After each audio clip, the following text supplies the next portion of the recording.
कोई नहीं दिखाई पड़ा। नारद जी ने कहा ये कोई साधारण नहीं है, जिनको तुम साधारण समझ रहे हो ना, ये कोई और नहीं है, कृष्ण बलराम। ये तो तुम्हारे दोनों भांजे हैं। ये वसुदेव के द्वारा देवकी के गर्भ से निकले ये 7वें 8वें पुत्र ही कृष्ण बलराम हैं, जिन्हें तुम नंद लाला समझ रहे हो। आप तो सज्जनों उसी समय तलवार निकाल लिया, आग बबूला हो गया क्रोध के मारे। बोले राजन, जल्दीबाजी का काम ठीक नहीं होता है।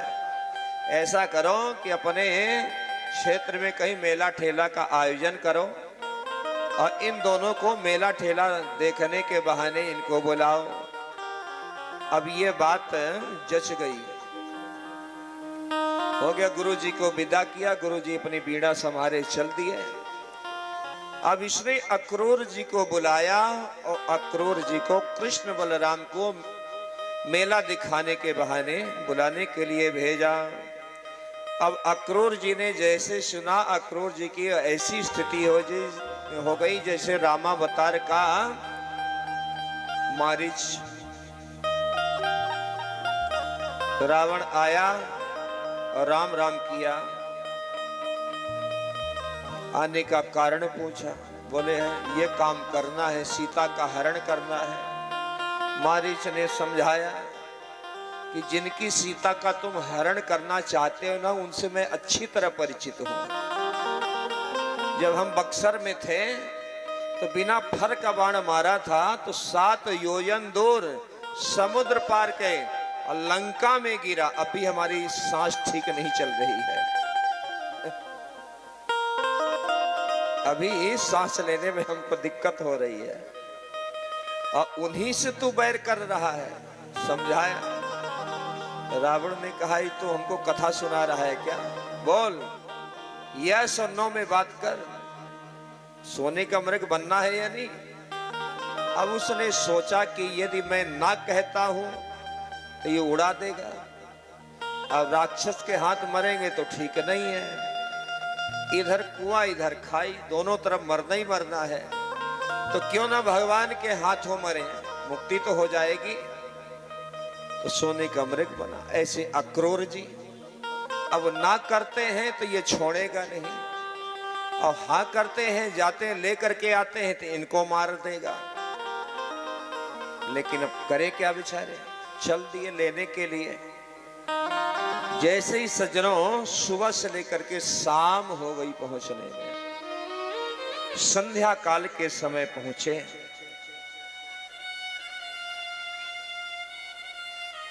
आज गोदोहन काल का समय, कृष्ण और बलराम दोनों गैया लगाने जा रहे थे।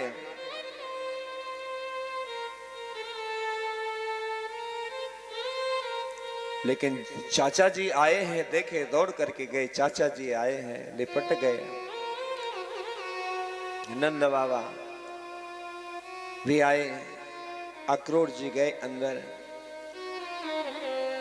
बैठे, जलपान हुआ, भोजन प्रसाद हुआ, धीरे से आने का कारण बताया। इधर कन्हैया ने भी एकांत देख करके गए।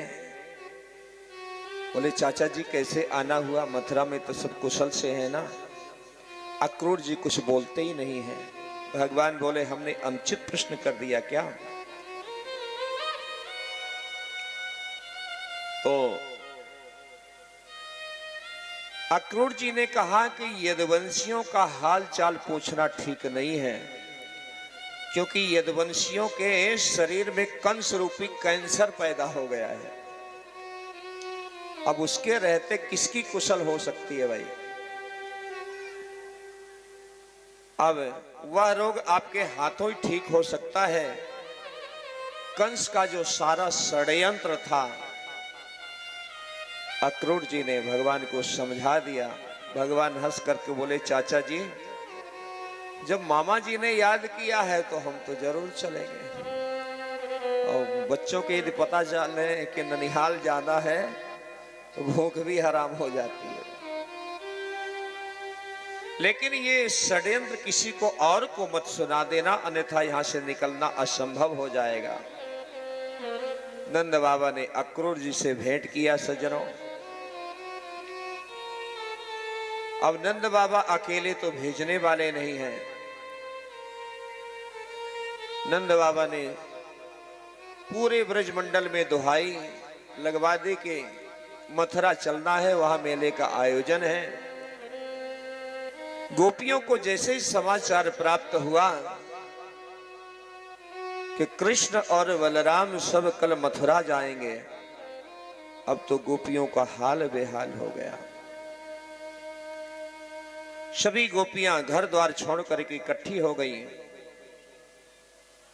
आपस में कानाफूसी कर रही हैं। सभी गोपियां विधाता को गाली दे रही हैं। देखो ये कैसे कलम चला देता है, विधाता भी बड़ा क्रूर है, इसका स्वभाव बिल्कुल बच्चों जैसा है। छोटे छोटे बच्चे गंगा जी के रेती में बैठ करके बड़ा सुंदर खेलते हैं ना, घंटों तक घर द्वार बनाते हैं, और जब मन भर जाता है तो सब अस्त व्यस्त करके भाग देते हैं, चल देते हैं। उन्हें जितना बनाने में आनंद आता है उतना ही बिगाड़ने में भी आनंद आता है बच्चों को।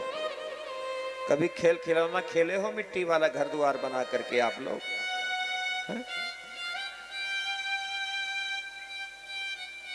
बच्चे बच्चियां पहले पुतली बनाते थे, पुतली आंख नाक कान सब बनाते थे, फिर एक दूसरे की शादी विवाह करा करके डोली में विदा भी करते थे। वो चले गए समय। मिट्टी के खिलौना हाथी घोड़ा घर बनाते थे। अब बच्चों कौन सिखाता था हाथी बनाना? कोई सिखाता था क्या? और वो हाथी बना लेते थे, उसकी सूंड बनाते थे, कान बड़े बड़े बनाते थे, पूंछ बना देते थे, हाथ पैर बनाते थे, बैल बना देते थे और खूब खेलते थे और बड़ा मन लगा करके बनाते थे, और मन लगा करके फिर उसको खुशी खुशी बिगाड़ते भी थे।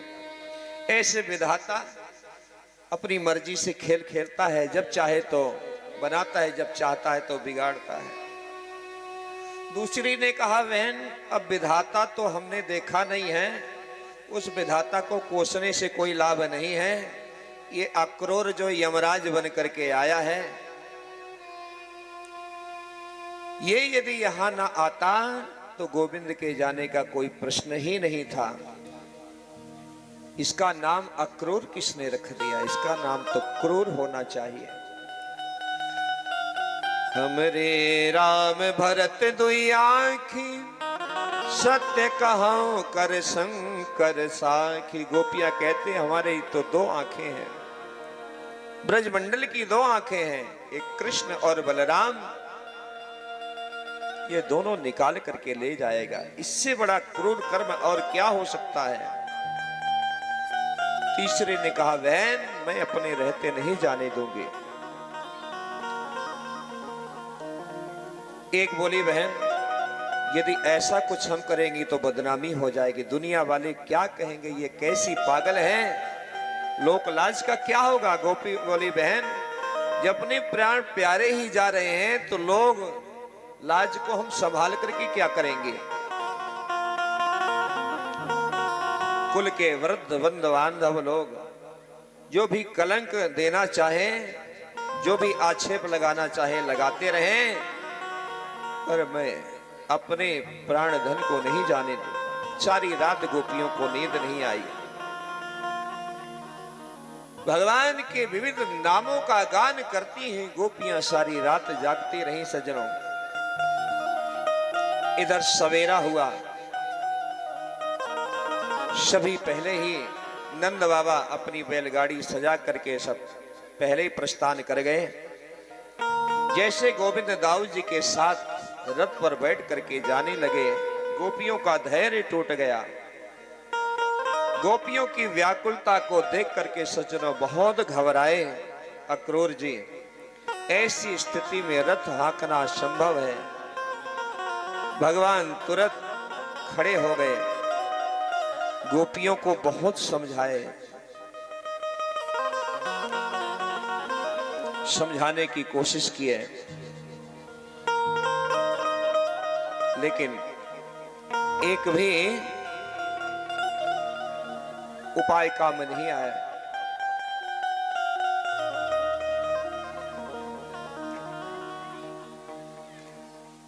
छोड़ वृंदा विपिन कुंज यमुना पुलिन श्याम मधुबन चले, श्याम मथुरा चले। छोड़ वृंदा विपिन कुंज जमुना पुलिन श्याम मथुरा चले, श्याम मथुरा चले। छोड़ वृंदा विपिन कुंज यमुना पुलिन श्याम मधुबन चले, श्याम मथुरा चले। छोड़ वृंदा विपिन कुंज जमुना पुलिन श्याम मधुबन चले, श्याम मथुरा चले। माँ यशोदा दुखित नंद व्याकुल भय, ग्वाल रोवे हमारे कन्हैया गए। ग्वाल रोवे हमारे कन्हैया गए। छोड़ सबसे लगन प्राण तन मन हरन, श्याम मधुबन चले, श्याम मथुरा चले। छोड़ वृंदा विपिन कुंज जमुना पुलिन श्याम मधुबन चले, श्याम मथुरा चले। एक एक भगवान श्री कृष्ण और बलराम की बाल लीला जो भी किए सजनों, सभी बाल लीलाओं को आज गोपियां याद कर रही हैं और बार बार याद कर रही हैं। ब्रज में रह करके भगवान ने जो भी दिव्य लीलाएं की हैं, उन्हीं सभी लीलाओं को गोपियां याद कर रही हैं। लेकिन आज कुछ भी गोपियों का अपने वश में नहीं है।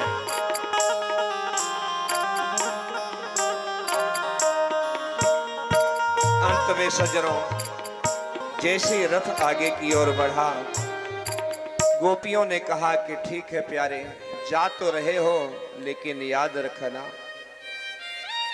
घर से मैं परसों आऊंगा, ऐसा आश्वासन दिया है भगवान ने।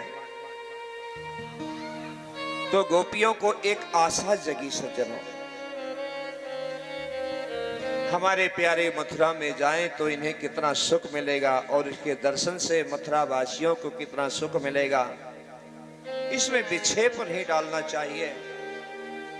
2 दिन की बात है, मैं कैसे भी अपने समय को बिता लेंगे, ऐसा कह करके गोपियों ने सज्जनों मार्ग को छोड़ दिया। वायु वेग श्री अक्रूर जी ने रथ को दौड़ाया, बीच में यमुना जी आई, रथ को खड़ा किया।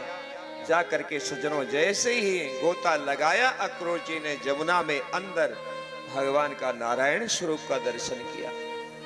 जैसे ऊपर आए, रथ पर बैठे हुए कन्हैया बलराम